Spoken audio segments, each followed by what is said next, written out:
Il est 8h29, Thomas Soto. La morale de l'info, Raphaël Antoven. Bonjour Raphaël. Bonjour Thomas. La victoire de Donald Trump est une victoire du peuple sur les élites autoproclamées.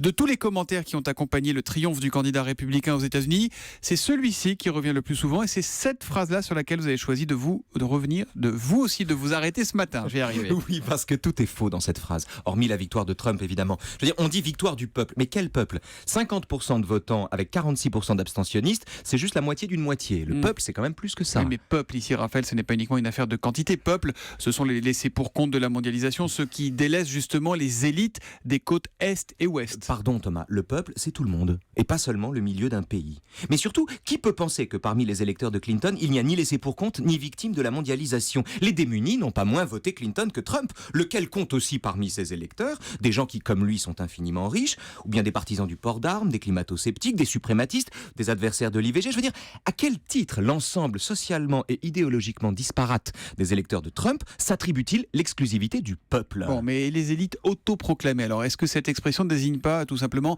l'arrogance des médias qui croient tout savoir et qui en fait ne voient rien venir ? Écoutez, d'abord, les élites ne sont pas autoproclamées, mais désignées comme telles par des gens qui ont déjà fait main basse sur le mot de peuple. Cela dit, vous avez raison. Les élites, dans l'esprit de celui qui s'y oppose comme le pays réel au pays légal, ce sont les sachants. C'est-à-dire pour le meilleur, les gens compétents, et pour le pire, les donneurs de leçons qui, en la circonstance, se sont trompés comme souvent.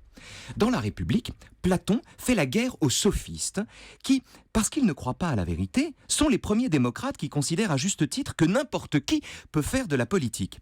Or, ce que dit Platon, c'est que si on va voir un cordonnier pour réparer ses chaussures, si on fait appel à un médecin quand on est malade, bref, si les gens sont élus au quotidien selon leurs compétences, la politique elle-même ne peut pas échapper à cette exigence. Les affaires publiques supposent, elles aussi, un savoir spécifique.